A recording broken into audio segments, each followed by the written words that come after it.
Welcome back to the last lecture of The Great Dictators, Studies in Love and Hate.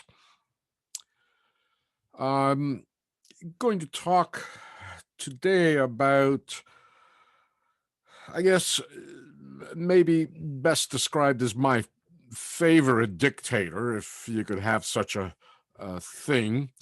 Certainly one that I grew up with. We're talking about Muammar Gaddafi.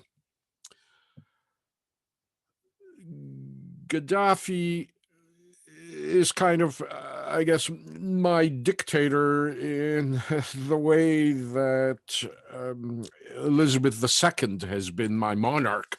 A dictator that spanned a great part of my life, even though I had never been to Libya and had not lived under him or met him, unlike the brief encounter I had with General Dudayev. Nonetheless, his presence had always been in the fringe of my awareness as a historian, as a journalist. Muammar Mohammed Abu Miniar Gaddafi was born into a poor Bedouin family in western Libya at Bohadi, near the fishing village of Sirte.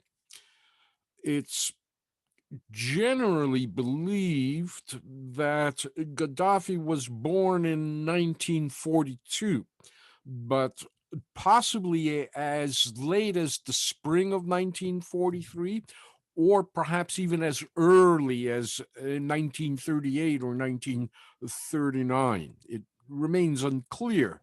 Bedouins, for the most part, were illiterate and kept no written dated records. His family came from a small, uninfluential tribe called the Hadafa. Perhaps that's where his name, Gaddafi, is derived from the name of his tribe. They were Arabized Berber Bedouins. His father earned a very meager subsistence living as a goat and camel herder. Gaddafi was raised and lived in a typical Bedouin tent, and of course, famously as the leader of Libya, he would often raise a tent on some of his travels abroad and at home for traditional and ceremonial receptions and meetings, even though he maintained a series of fortified homes, including a $16 million mansion in suburban London, registered to the Capitana Seas Limited, a holding company based in the British Virgin Islands. Libya itself had been invaded and subjugated by the Kingdom of Italy in 1911, so prior to the First World War. And as the Italians were our allies in the Great War, there was no question after the war whether Italy would keep Libya or not. Of course, they, as our former allies against the Germans and the Austro-Hungarians, the Italians were welcome to keep Libya as their colony. And eventually, of course, the Kingdom of Italy succumbs to Mussolini's fascist party, and Libya will come under the domination of fascist Italy. And Mussolini's occupation of or colonization of Italy is going to be in particularly, it's going to be particularly brutal. Here you can see the a tour that Mussolini is undertaking in Libya, and of course in the background you can see the motto of the fascist party: "Credere, obbedire e combattere," believe, obey, and fight.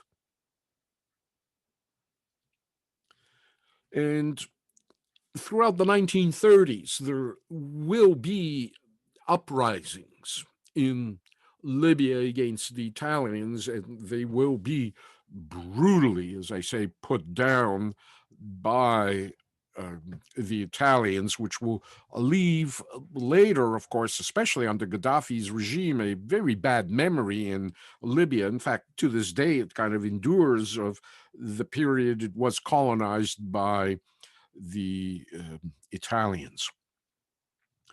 During the Second World War, of course, the Italians go to war with the British. They attempt to seize the Suez Canal. They failed. They have to be reinforced by Nazi Germany, by Field Marshal Rommel Afrika Korps. And eventually, of course, the United States will enter the conflict. They will land in Morocco and Algeria in late 1942, and U.S. troops, British troops will push into Libya, eventually expelling both the Germans and the Italians out of that region. And of course, 1942, as all this is happening, if we accept that year as the year that Gaddafi was born, it means that, he would be 3 years old when the war is ending, and the British and Americans, and now the French, become these occupying forces in Libya. And so at the end of the war, Gaddafi is witnessing, as a child, this attempt by the Americans, British, and French to colonize and divide up Libya amongst themselves. Instead, Libya will be put under a United Nations mandate and shepherded towards sovereignty in 1951. The UN, at the behest of the United States and Britain, chooses a tribal chief, El Said Prince Mohammed Idris bin Mohammed Al Mahdi as Senussi, King Idris the First, as the king of the United Kingdom of Libya. Idris had been part of the tribal resistance against the Italians during the First World War, but when Mussolini and the fascists took power and, as I say, began very brutally suppressing Libyan resistance, Idris fled to Egypt in 1921 and remained there in exile until he's brought back by the French and Americans in 1951. During the war, he, of course, supported the Allies against the Germans and Italians, earning their favor. Idris is going to be an autocratic king. In 1963, he'll ban all political parties, and he will bring Libya into the Western sphere of influence. During the 1950s, Libya will become the biggest per capita recipient of American aid. And in particular, important to the United States by that point is that Libya ranks ninth in the world for oil reserves. There's some 48 billion barrels, 3% of the world's oil reserves are located in Libya. And under Idris, American and British oil companies will get monopolies at very favorable royalty rates.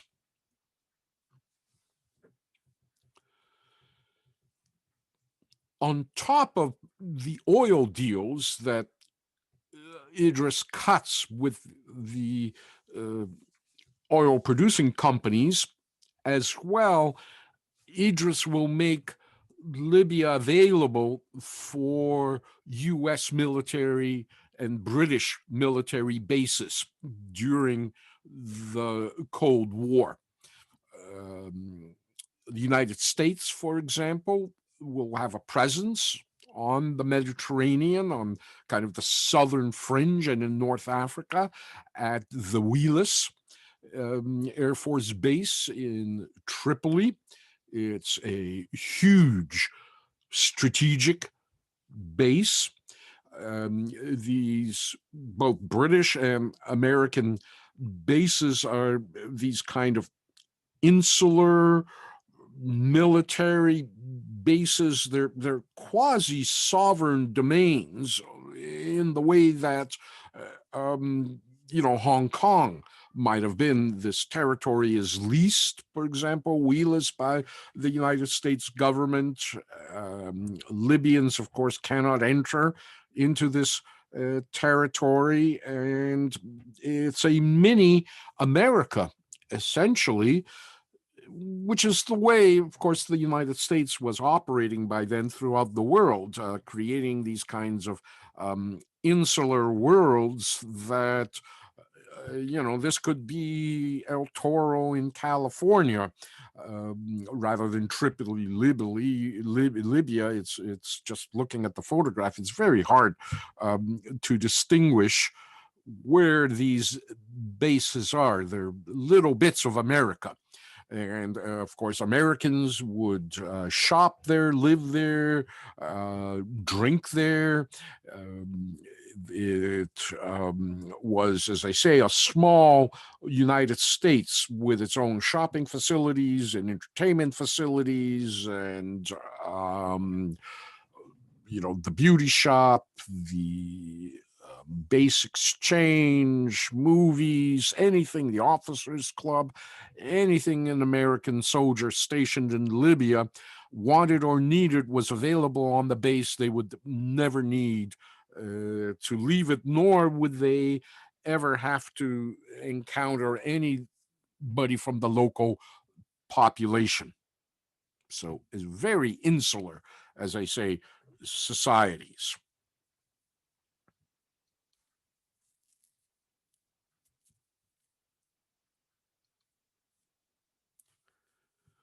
However, on the fringes of the basis, Libyans are coming into contact with the British and American presence at these bases.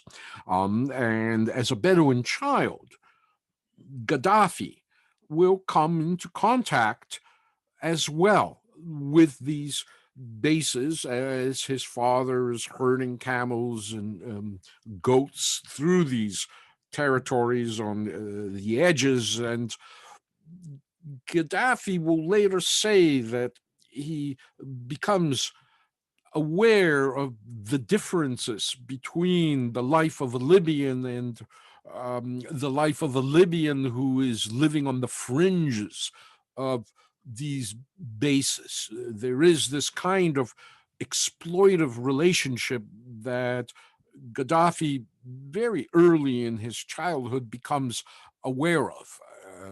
It's almost, there is a sense of humiliation as um, many Libyans attempt to eke out this living on the fringes of all this apparent wealth and money and North American and certainly British standard of living that is obvious to them. Gaddafi as well observes the predominance of colonial built Christian churches in prominent places in public squares. And he also observes how the bell towers of these Christian churches tower over the minarets of the mosques.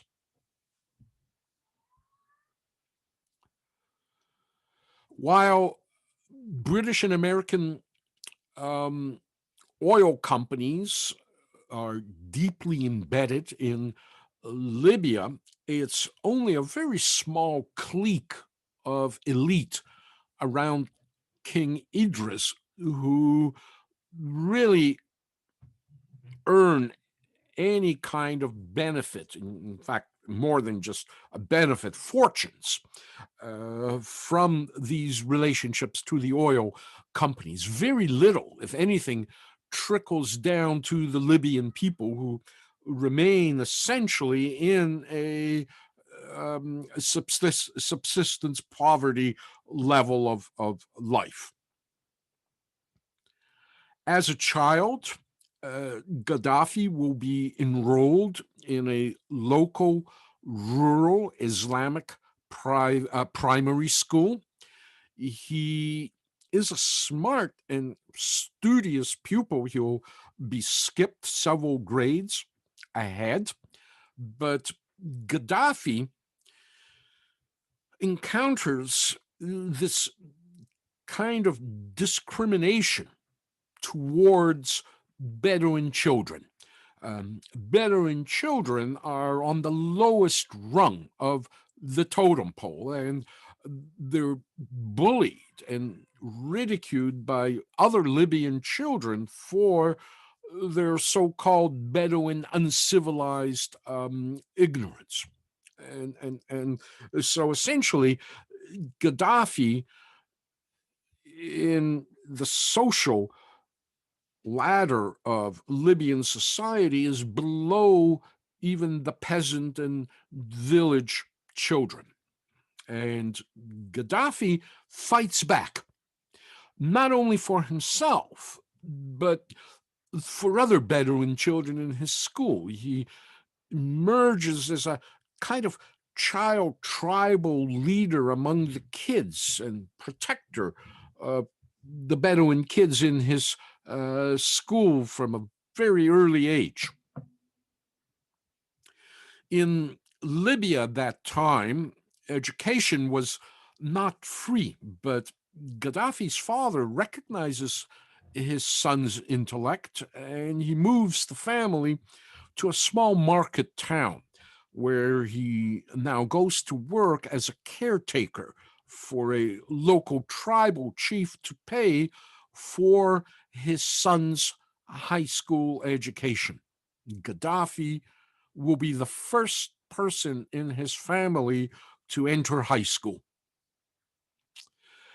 In this period, this is the late 1950s and starting on the early 1960s, Gamal Nasser, Colonel Nasser, had recently overthrown the monarchy in Egypt, overthrown King Farouk, and established an Arab Socialist Republic. He, in 1956, nationalized the Suez Canal. There was an attempt to overthrow Nasser, undertaken by the French, British, and Israelis.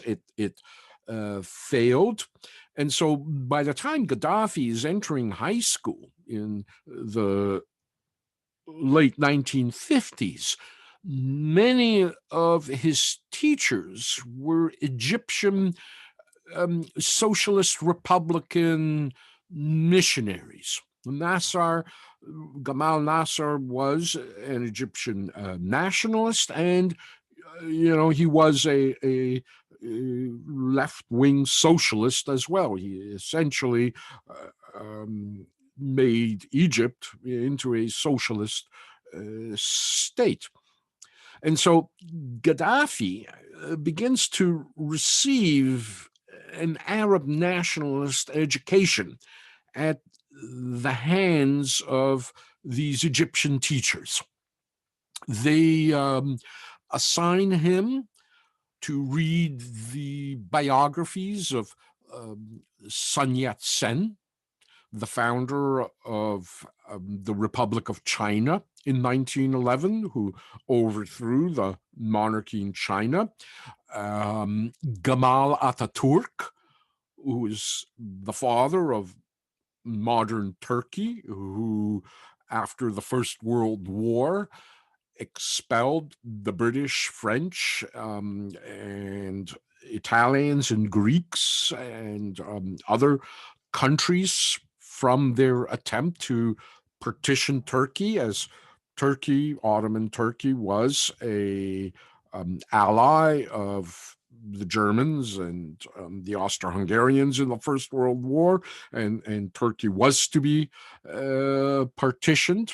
And so to this day, Ataturk, of course, is considered the father of modern Turkey and the savior of Turkey. Turkey would not have existed had not Ataturk taken on this coalition of the French and British and Italians, and the same number of countries were trying to divide up Turkey. And as well, the biography of Abraham Lincoln, which left a deep impression on the adolescent Bedouin boy.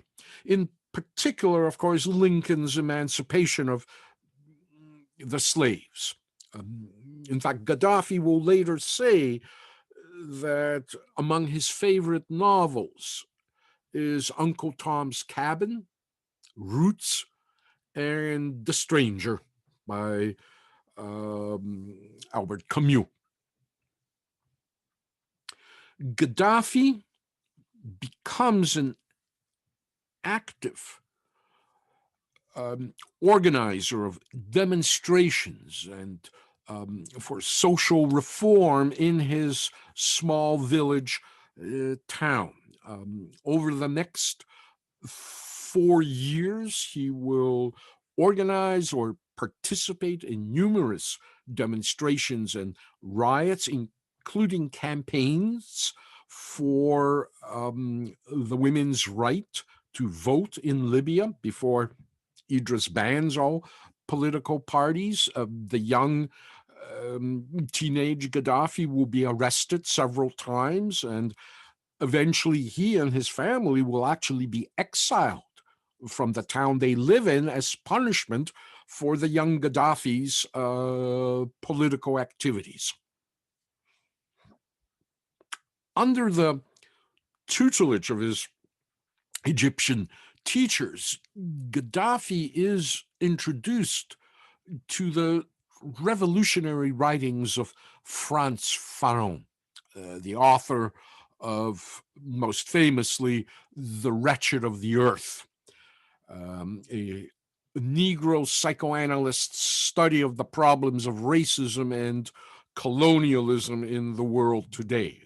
Those of you who maybe in the 1960s were on the radical left are probably very familiar with this book. I certainly read it in the early 1970s when I entered high school. Frantz Fanon as well is the author of Black Skin, White Masks, a dying colonialism, and toward the African Revolution. Fanon was actually born in the Caribbean, in Martinique, in the French West Indies, but he goes to medical school in France. He specializes in psychiatry, and eventually he ends up in Algeria, where he will join the Algerian uprising against the French colonial occupation there. And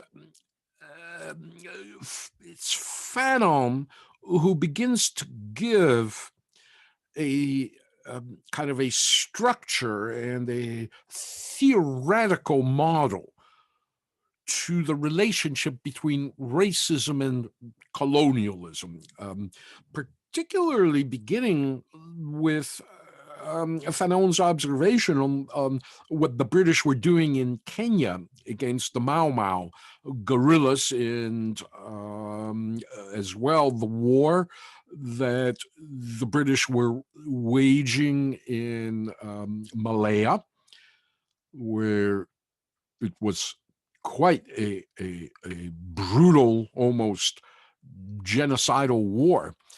And this, of course, has a huge impression on Gaddafi, considering the presence of not only Americans, but in particular the British in Libya at that time.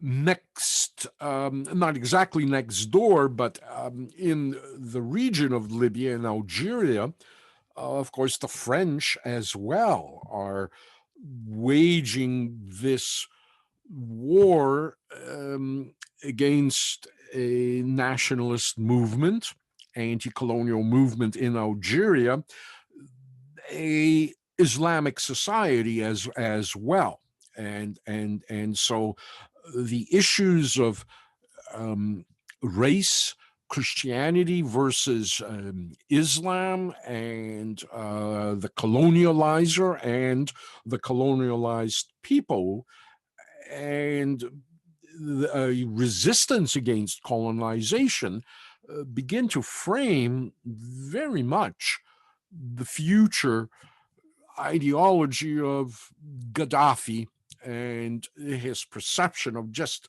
exactly where Libya fits in to the African continent, into the third world, and as well into the global structure as well, in the history of colonialism in not just his region, but in the entire third world.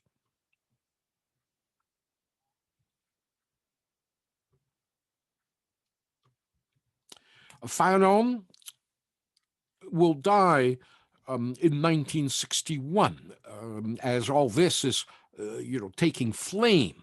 But his writings, of course, will to this day be influential. He has left behind many quotes. For example, imperialism leaves behind germs of rot, which we must clinically detect and remove from our land, but from our minds as well. The oppressed will always believe the worst about themselves. Get used to me. I'm not getting used to anyone. The Negro enslaved by his inferiority, the white man enslaved by his superiority alike behave in accordance with a neurotic orientation. Remember, Frantz Fanon is a psychiatrist, so he as well kind of brings a psychiatric perspective, a psychological perspective to colonialism and racism.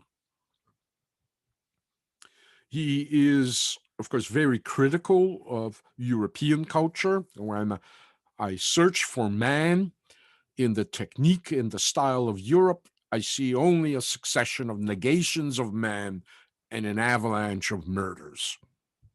He is also very critical of the United States, 2 centuries ago, a former European colony decided to catch up with Europe.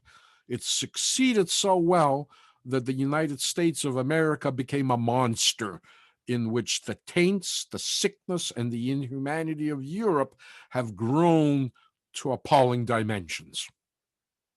This, too, shapes the young Gaddafi's perception of the world. And of course, most recently, Fanon is quoted in the Black Lives Matter movement. We revolt simply because, for many reasons, we can no longer breathe. And of course, hashtag we can breathe adopts this coincidental turn of phrase. So Frantz Fanon is very much relevant to decolonization and, more importantly, armed resistance against decolonization. He is very approbationary of armed resistance. He says violence is a cleansing force. It frees the native from his inferiority complex and from his despair and inaction. It makes him fearless and restores his self-respect. For violence, like Achilles' lance, can heal the wounds it has inflicted. Violence is man recreating himself, he famously declares in The Wretched of the Earth, his most well-known book. And this is something that is heard throughout the third world, along, of course, with Karl Marx and Mao Zedong's book on guerrilla warfare. Both Che Guevara and Castro are also very aware of Frantz Fanon and his observations. Castro himself will declare revolution as a struggle to the death between the past and the future, in a way that Gaddafi will as well. And when Castro travels to the United States prior to Cuba kind of being declared, a state non grata, and the blockade imposed on Cuba that to this day is still in place. When Castro first traveled to the United States at the invitation of the U.S. Press Association, when Eisenhower was still president, he famously is going to align himself with African Americans rather than staying at a kind of upscale hotel in New York. He chooses to stay at the Hotel Teresa in Harlem. And there he will host civil rights workers, and as well, he will host rising militants in a more radical faction of the civil rights movement in the United States, like Malcolm X, for example. And of course, the Black Panther Party as well. Militant African Americans like Bobby Seale and Huey Newton will be inspired to form the Black Panthers and arm themselves by the writings of Frantz Fanon, among many others. So he does have not only an impact on Gaddafi as a teenager, but on American militant culture as well. including not just the Black Panthers, but the radical super spin-off, the Symbionese Liberation Army, which you may remember kidnapped Patty Hearst. While Frantz Fanon gives the young Gaddafi a theoretical structure, it's Gamal Nasser's revolution in Egypt that gives Gaddafi the exemplary structure. Nasser, like Gaddafi will be, Nasser is a British-trained officer in the Egyptian army. When in 1949, he begins to form a secret association of so-called Association of Free Officers, who, with civilian factions, begin to conspire and plot the overthrow of Egypt's corrupt monarch, King Farouk, whom they will successfully overthrow in 1952. And afterwards, Nasser will form this, quote, Revolutionary Command Council, the RCC, which will take dictatorial power and put Egypt on the road to Arabic socialism, nationalization, and modernity. Nasser can certainly be considered the father of modern Egypt. He takes possession of the Suez Canal from the French and British, and Nasser will become this major force in the Middle East, for both good and bad. Of course, Nasser will lead the coalition of Arab countries that will attack Israel in 1967 and will pay a great price for that.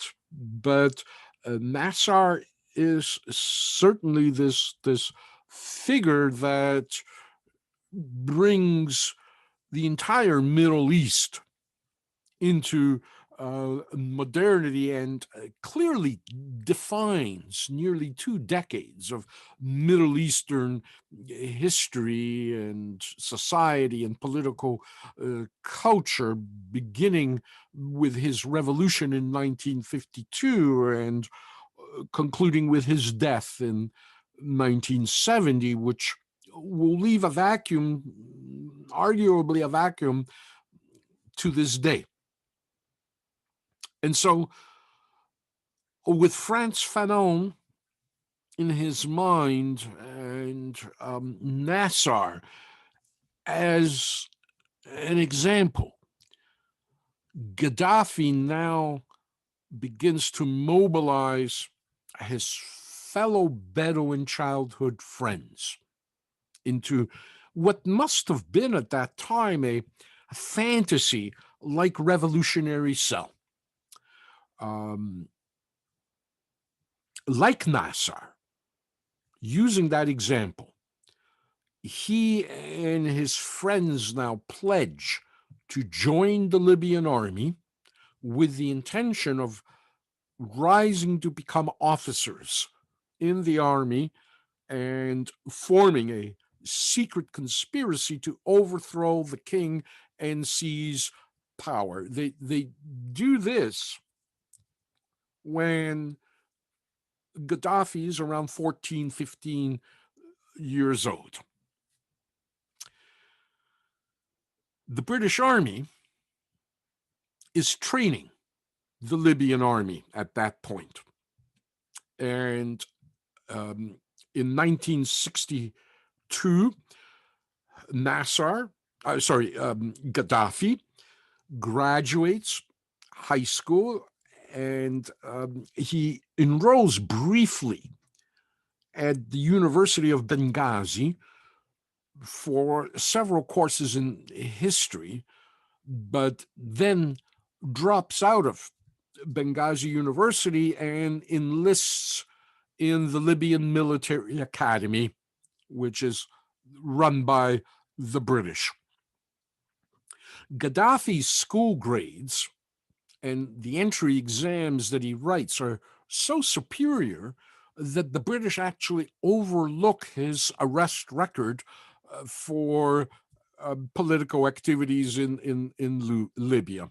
And this, for the first time, now puts Gaddafi in direct and immediate contact with the British. It puts him, in fact, under the British, as he's now a cadet, officer cadet in the Libyan Military Academy, in the Royal Libyan Military Academy at that time. Gaddafi proves to be a troublesome officer cadet. His records indicate that he's rude to British officers. He stubbornly refuses to speak English, even though he understands English.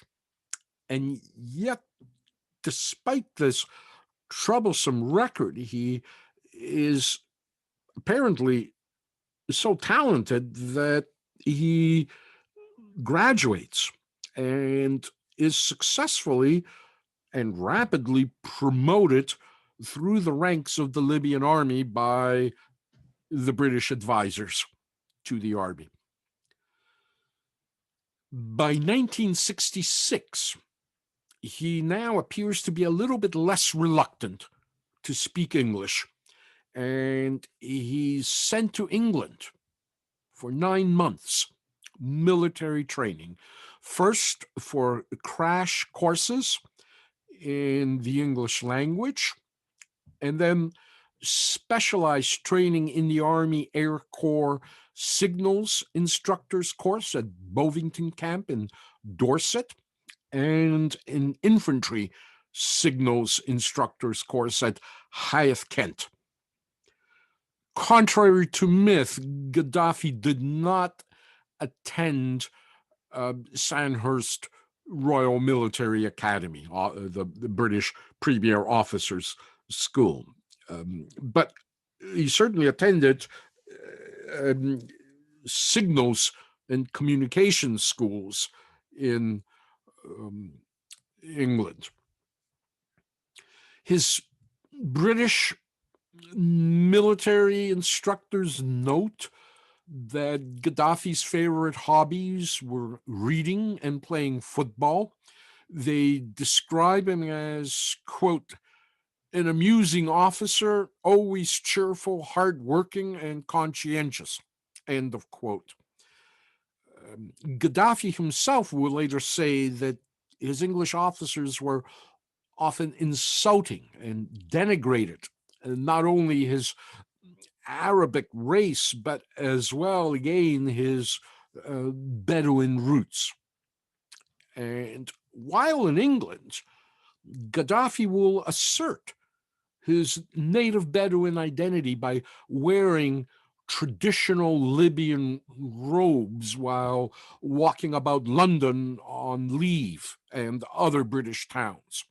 And again, this is something that Gaddafi will do to the end of his life, those crazy costumes that we see Gaddafi wearing in the later stages of his career really are an extension, again, of his attempt again to assert his Bedouin traditional roots. In 1967, Gaddafi will return to Libya, and he'll be posted to the Signals Communication Corps, where he will eventually rise to the rank of colonel. He's 22 years old at this point, and he has become the pride of not only his family, but his entire tribe. In the meantime, his fellow boyhood conspirators follow him into the officers' school and into postings in the Libyan army. And just as he had dreamed as a teenager, the adult Gaddafi now forms his friends in the military into a secret central committee of the Free Officers Movement, modeled on Nasser's example. These individuals will remain with him, some of them, to the end. In fact, one of the young officers that you're looking at in this photo is today the commander-in-chief of the post-Gaddafi Libyan army. I won't tell you who he is until closer to the end of this lecture, but if you want to guess, it is indeed the worst possible candidate, the one with his arms around Gaddafi. That's the guy who heads the Libyan army today. And so for the next 3 years, Gaddafi's Free Officers Movement secretly pool their salaries to finance their conspiring and plotting to overthrow the king. And of course, Gaddafi, in his senior position in the Signals Communication Corps of the Libyan army, has a lot of control over the communications network through which he remains in contact with fellow conspirators as they're deployed throughout Libya. He establishes a secret communications net inside the Libyan army communications net that nobody suspects. Just as he dreamt, in September 1969, Gaddafi finds an opportunity. King Idris leaves Libya for medical treatment in Turkey, and Gaddafi, now at the age of 27, leads his fellow conspirators into what he calls Operation Jerusalem, a bloodless coup d'etat, seizing power in Libya. King Idris, will now remain in exile in Turkey for the rest of his life.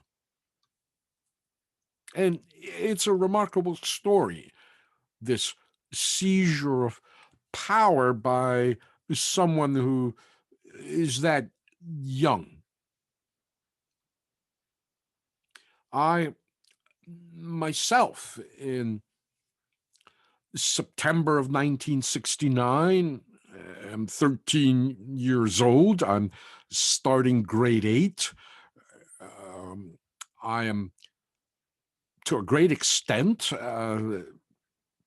politicized by the hippie youth culture of my much more empowered older brothers and sisters. I experienced the 1968 assassinations of Martin Luther King and Robert Kennedy, the days of rage rioting, not only in Chicago, but as well in Toronto. There were all these scenes of protest. You're looking at Yonge Street here as anti-war demonstrators in Toronto take to the streets. Gerrard Street, Gerrard Village, of course, which no longer exists, was kind of this Greenwich Village-like Haight-Ashbury, much more so than Yorkville. I mean, Yorkville, I think, was all about smoking weed in cafe societies, while Gerrard Village and Baldwin Village had a large community of American draft dodgers. It was kind of a direct connection to what was happening in the United States as it was pouring into Toronto. So, you had John Lennon and Yoko Ono's bed-in at the Park Plaza Hotel on Avenue Road and Bloor. All this activity that certainly as a kid I could witness and partake in on the margins during the day. But of course, being in grade 7 and grade 8 in 68, 69, I had to be home by supper or else. So I kind of missed a lot of it, and sadly was aware of what I was missing in these disorders that were occurring in not only in Toronto but throughout the world as well, especially 1968. So that certainly influenced my glance and my perception of who Gaddafi appeared to be and the significance of this young officer, kind of representing maybe youth culture almost, taking power. That he was 27. Kind of caught our imaginations. And in fact, very quickly, several of my friends and I formed a kind of Gaddafi conspiracy and joined the Air Cadets with a plan of forming our own free officers movement eventually. And we kept it up for about 6 weeks before we began worrying about girlfriends and pizza and moved on to the next new thing, obviously lacking the fortitude and the real societal hardships that faced Gaddafi and his circle of Libyan conspirators. But from that moment on, I now studiously followed Gaddafi's career and what he was doing and would do. For me, from my age of 13 to the age of 55, when I was already lecturing on international relations at Ryerson University, and Gaddafi was on the brink of falling from power, but he was still there. And as I say, Gaddafi was a dictator who spanned my generation's adolescence to their middle age. Gaddafi was the same political constant in my life that Queen Elizabeth still represents. She's outlived Gaddafi. She's the only monarch I know, the only one I had lived under from my birth to this point in time in my life, in my mid-60s. I've known no other, and Gaddafi is kind of the dictator of that. And of course, Gaddafi will form, sadly, a post-colonial dictatorship no different really than the ones in Syria, Tunisia, Iraq, Algeria, Egypt, or for that matter, many other third world nations, from Indonesia, China, Vietnam to Cuba and Korea, the Congo, or Zimbabwe. He will establish a secret police, a cruel and deadly secret police. He will ruthlessly prosecute, persecute, murder, and assassinate dissidents and opponents at home and abroad. What makes Gaddafi different from many third world dictators is that Gaddafi's dictatorship and his utopian plans, and many dictators, of course, excuse the crimes they commit in the name of the utopian goal that they have. And often it's a noble utopian goal. The problem is that these dictators will pay any price to achieve it. That's, I think, the universal problem of history and noble ideals, from the French Revolution to the most, recent Arab Spring in the Middle East that has become nothing what it had intended to be.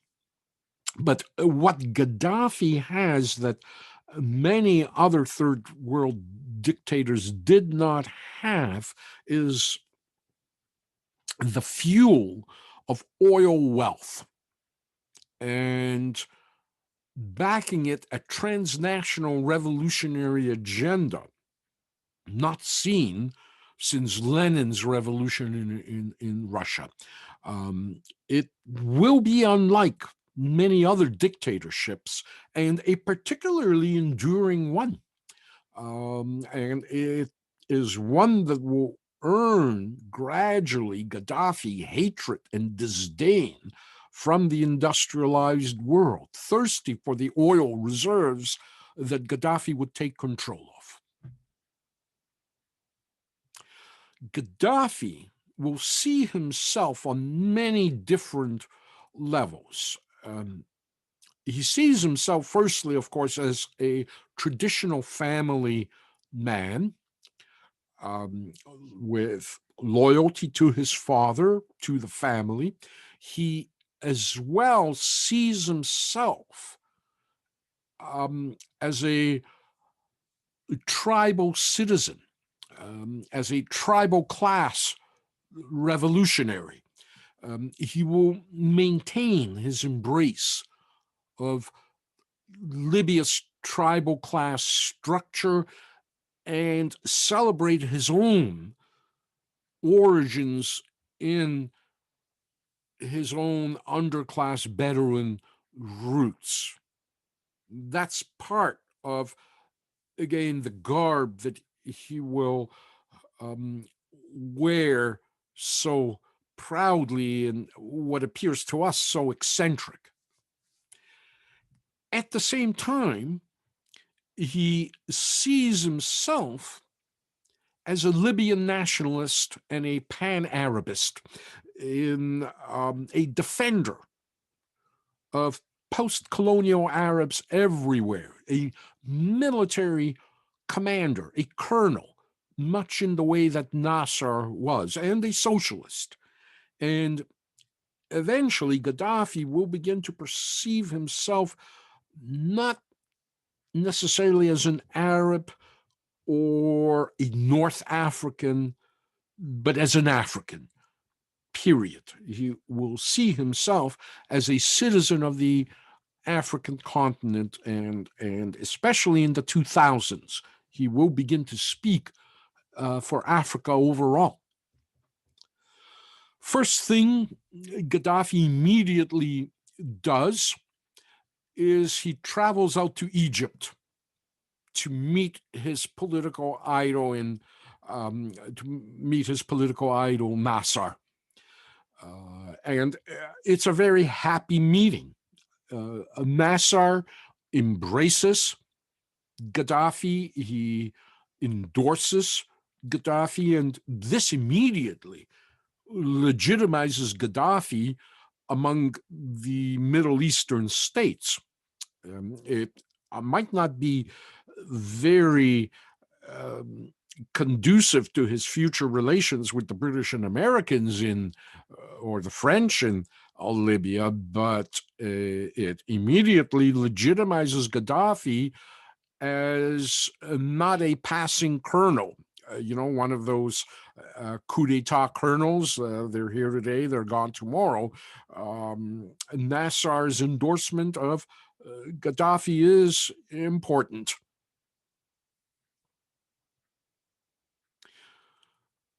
It, of course, remains a subject of speculation what Nasser would have in the end thought of Gaddafi had he lived long enough to observe what Gaddafi will do, and it might be a stroke of luck for Gaddafi that Nasser will pass away in 1970, the next year after Gaddafi had seized power, and Gaddafi forever will be able to bask in Nasser's endorsement of his revolution.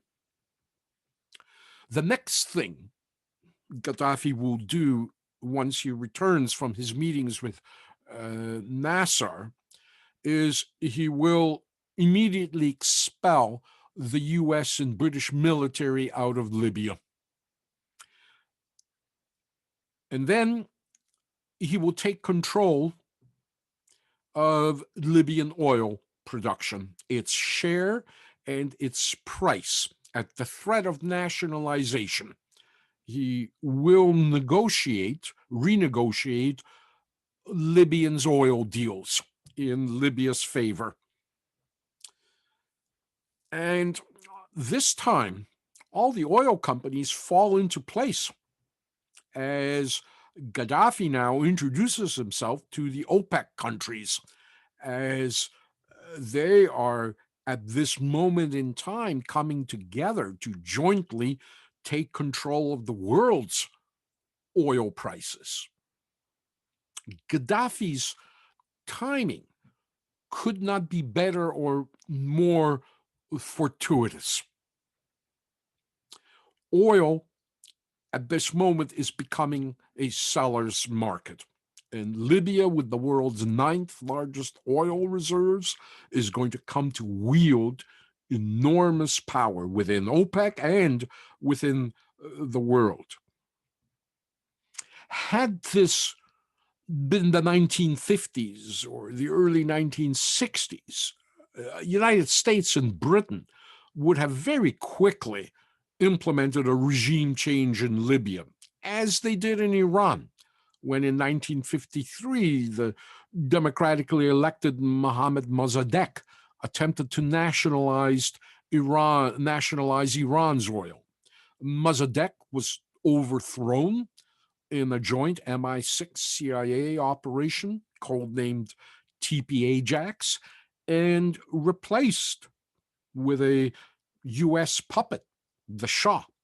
And the Shah, of course, will remain in power until 1979, when he'll be overthrown in a revolution in Iran. And then that revolution, very much the way Lenin betrayed the February Russian Revolution, Khomeini will betray the Iranian Revolution by seizing power and declaring an Islamic revolution, and then putting to death all the various revolutionary factions that overthrew the Shah, and establishing the Islamic Republic that we still are dealing with and paying the price, essentially, of that CIA operation TP Ajax way back in 1953. I mean, that is the origin of a lot of hate for Americans and the Western world in that region. But on the eve of Gaddafi's revolution, by 1967, the United States was no longer the power it was in the 1950s and the early 1960s. The United States in the Middle East was heavily invested in its support of Israel, maintaining a kind of balance of power in the Middle East, in particular trying not to polarize further Egypt and Syria, who were aligning themselves with the Soviet Union. Of course, the United States itself was mired in the Vietnam War.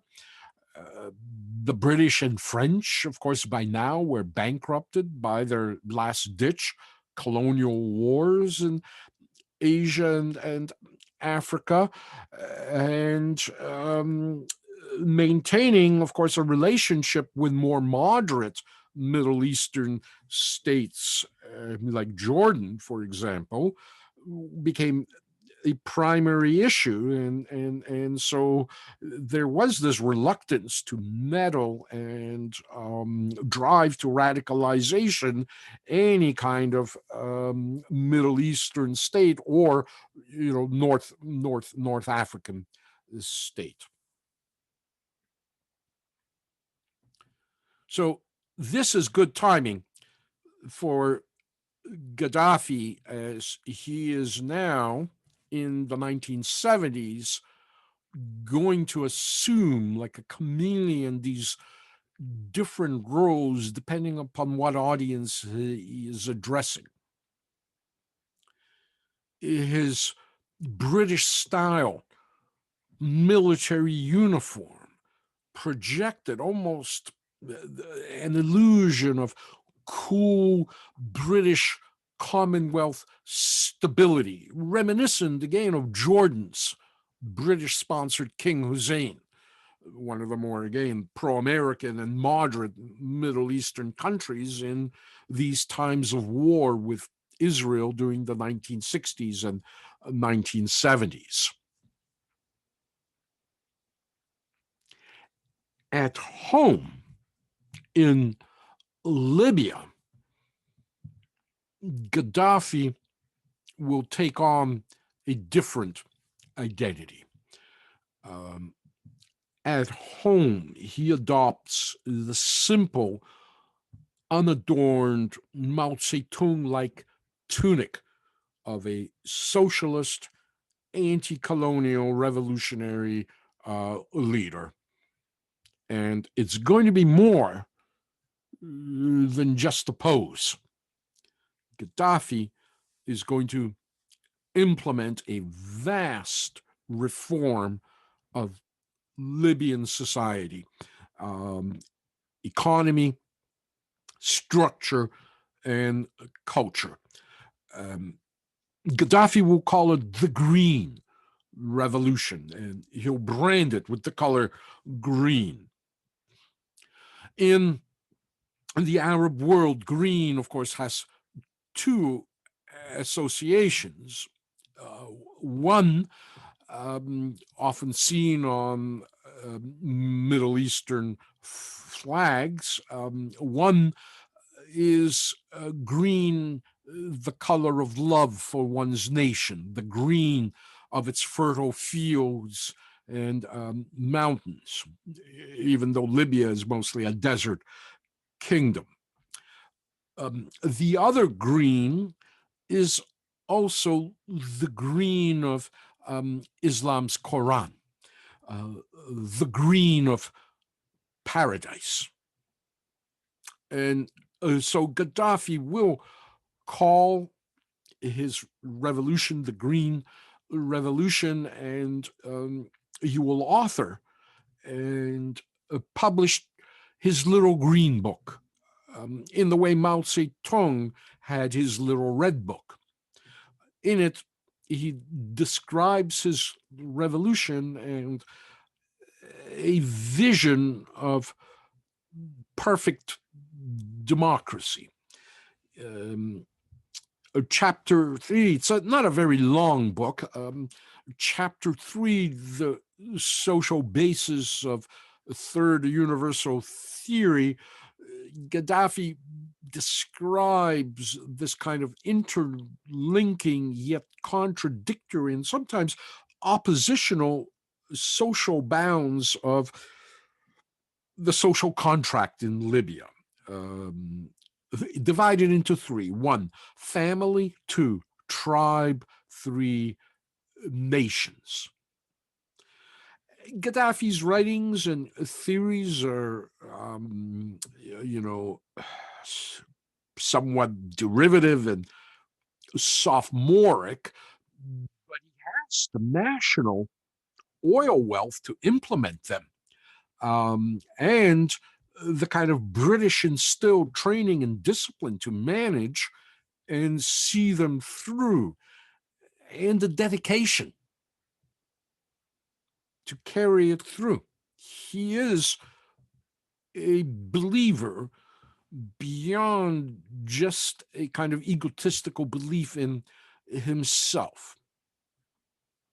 underneath his socialist rhetoric, Gaddafi as well begins to reestablish Islam as a preeminent cultural identity of the revolutionary Libyan national culture, and not necessarily the fundamental repressive Islam that will arise 10 years later in Iran and then in other countries, but nonetheless a pious and devout national Islam. Alcohol is going to be banned, and Christian churches in Libya are instructed to take down their crosses from their exteriors and dismantle church towers if they're higher than the minarets of Libyan mosques. And Gaddafi indeed will be a devout, practicing Muslim, perhaps in the way Nasser, a socialist, never was, or the way Yasser Arafat will never be, despite the kind of calls to Islam they make. But Gaddafi will be a devout, practicing Muslim. He'll also like cowboy boots, as we can see in this picture.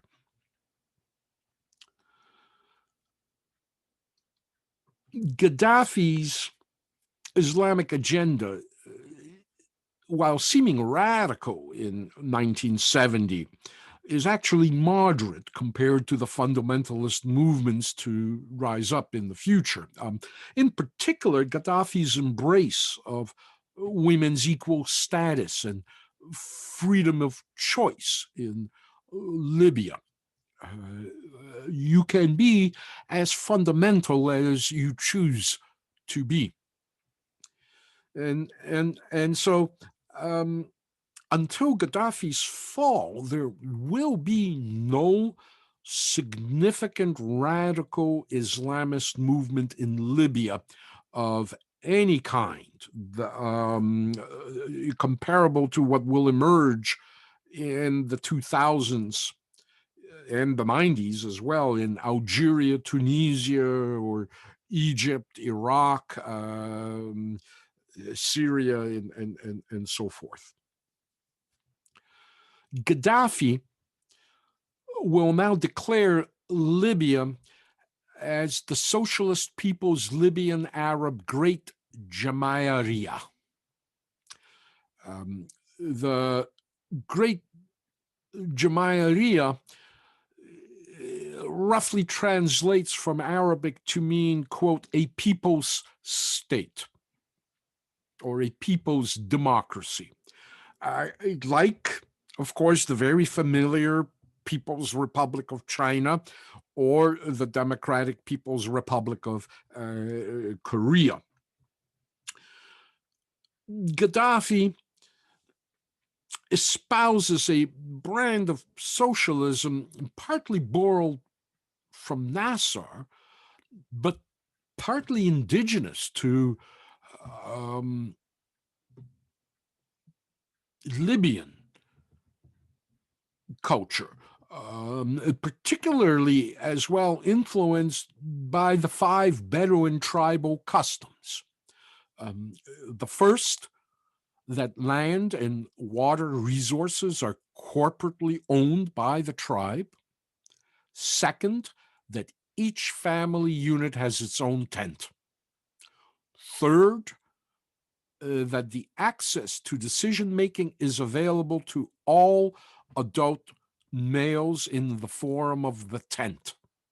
Fourth, that the tribe provides its members with collective protection and security. And the fifth is that the sheikh exercises power, or as Gaddafi himself puts it in his green book, quote, those who are the strongest in society hold the reins of government. Gaddafi will certainly expand the third principle from all adult males to all adults, male and female, in the forum. But he will cling to the strongman theory that all dictatorships do. Those who are the strongest in society hold the reins of government, the fifth principle. And certainly Gaddafi as a dictator will embrace it. At the same time, Gaddafi espouses and implements a network of people's congresses in an attempt to set up a system, a working system of direct democracy. He will form 187 basic people's congresses, or so-called fundamental popular councils, which meet 3 times a year and consist of every man and woman who has attained the age of majority. And these 187 fundamental popular councils are based geographically in various population centers throughout Libya. And so any Libyan citizen that wants to become part of the political process, in theory, could attend these 3 times a year sessions of congresses and vote, table propositions on the agenda. And it's these fundamental popular councils that then elect delegates to larger district congresses, and finally a national congress that rules Libya. It's similar to the kind of utopian system set up in the Soviet Union. However, even in the Soviet Union, the basic Soviets or congresses or councils were not open to every man and woman who had attained the age of majority to attend or not attend as they choose and please. But in the end, Gaddafi retains the final word, and later, increasingly, people appointed by Gaddafi will retain the final word on major policy decisions. And these fundamental popular councils actually become spies and agencies of social and political control. And their very theoretical structure in practice becomes an excuse for Gaddafi to suppress any and all opposition, as Gaddafi will declare, when everyone is part of the People's Congress, what need is there for an opposition? Opposition to what? You oppose a government? If there is no government and the people govern themselves on their own, what are they going to oppose? Something that isn't there? And of course, the reality is going to be something else. Gaddafi is a dictator and will be a dictator. Just how brutal or benevolent or utopian he was is really for historians and for Libyans to decide now as they assess Gaddafi in the past. But the Green Revolution reforms that Gaddafi will implement are real, deep, and they're well funded by these immense billion-dollar oil revenues. Under Gaddafi, in Libya, electricity is free for all citizens. There is no interest on state-owned bank loans. All newlyweds will receive an equivalent to $40,000 US to buy an apartment and help to start a family. Medical treatment is free. Education treatment is free. The price of gas is pegged at 10 cents per liter. Every Libyan citizen, every adult, gets a portion of every Libyan oil sale directly deposited to their account. And this is something that Dudayev attempted in Chechnya. I witnessed that brief moment of what happens when a dictator kind of begins to share oil reserves, and these are available. That glimpse I had of Chechnya at that moment, and all the construction that was going on around people's homes, and there was a kind of very quick rising affluence among Chechens. In Libya, a mother who gives birth to a child receives $4,000 in benefits. Libya will have no foreign debt. Gaddafi will raise the literacy rate from 25% to 83% within a decade. It still stands as one of the fastest rises in literacy in history. 40 loaves of bread cost 10 cents.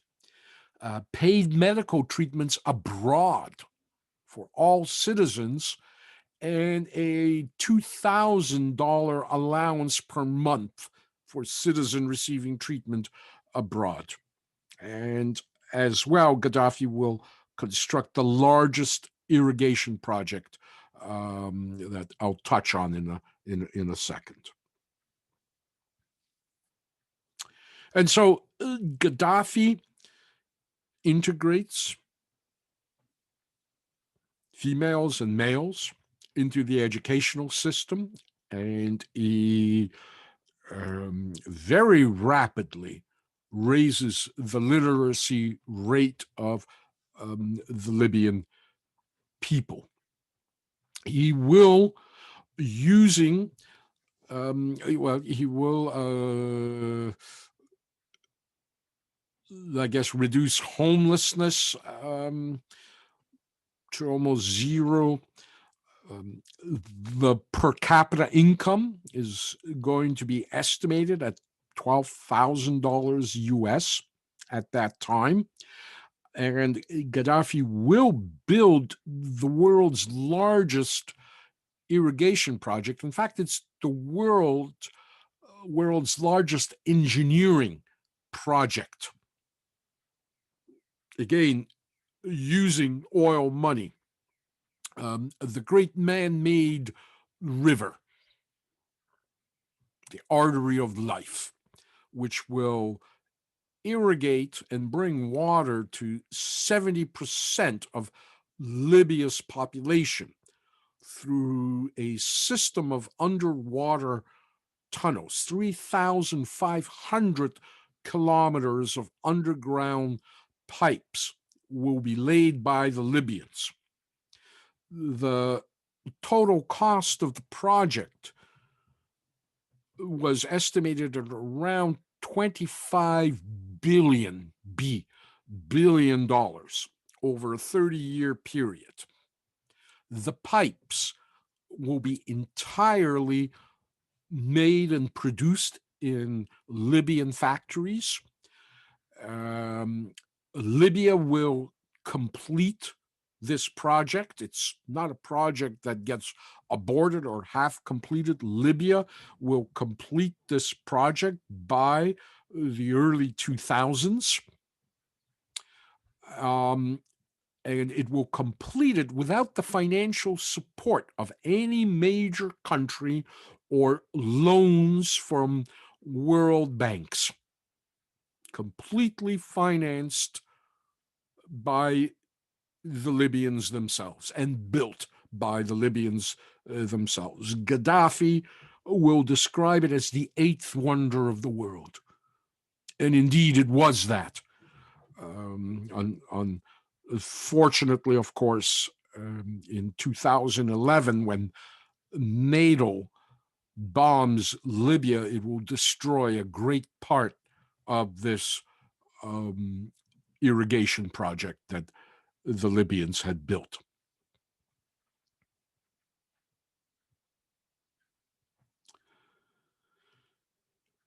Gaddafi modernizes Libya. He raises its gross domestic product from 3.5 billion in 1969, when he took power, to over 20 billion by 1979.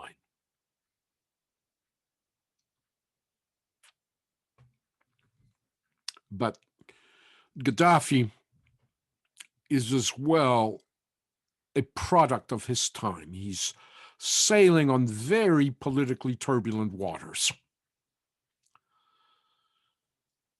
There's, of course, Middle Eastern militancy against the existence of Israel. The OPEC countries, there's a growing financial power by oil producing states, and there is a simmering radical Islamic fundamentalism, along with a rival secular leftist led guerrilla war around Palestine. And Gaddafi is going to pow with the bad boys of the Palestinian movement at that time, in particular, Yasser Arafat. As much as Gaddafi is rising to prominence, so is Yasser Arafat. About a year and a half before Gaddafi seized power in Libya, Yasser Arafat leads the Fedayeen, the fighters for freedom, fighters for the faith, what will become known as the PLO, the Palestinian Liberation Organization. He leads them into the Battle of Karameh, March 21st, 1968. And of course, Karameh is the Palestinian Tet offensive. It creates a political crisis in Israel in the way the Vietnamese created a political crisis in the United States. Although in the end, of course, the Americans during Tet will prevail in the way the Israelis will prevail in the Middle East, they take a lot of casualties. And the Battle of Karameh is basically judged by historians as a rare military victory over the Israeli army, over armored Israeli forces. And it immediately makes Yasser Arafat this kind of superstar that he will become. And this is, of course, is a golden age for Middle Eastern terrorism, if that's what we're going to call it. And, terrorism is a very loaded term. Is it terrorism? Are they resistance fighters, guerrillas, insurgents, commandos, symmetrical combatants? But as you can see from this Time magazine cover in 1968, Arafat, of course, is celebrated by Time magazine. He's the Fedayeen leader, and the PLO are described as Arab commandos. And of course, the term commando is a Second World War term that we usually associate with military special forces, not with civilians or resistance fighters. Commandos were special forces drawn from troops either conscripted or enlisted in a military force, and technically are under the protection of the Geneva Convention. But of course, we may remember that Hitler declared all British American commandos as, quote, terrorists. And so certainly in the late 1960s, the PLO are still perceived at that moment as commandos. New pride and unity. The tiger cubs in a training camp in Jordan, according to Life magazine. So certainly not the perception that we're going to have come the 1970s and the 1980s of the PLO and other associated Palestinian movements. But Yasser Arafat is a rising star. And as well, around Yasser Arafat are various factions that are more radical than he is. In particular, on the other side, you can see that Gaddafi is kind of seated in between the other faction. You're looking at Wadia Haddad and George Habash. George Habash, by the way, is Christian. A Christian Palestinian doctor, and all three are essentially secular socialist Marxists. And, they're not the kind of Islamic fundamentalists that will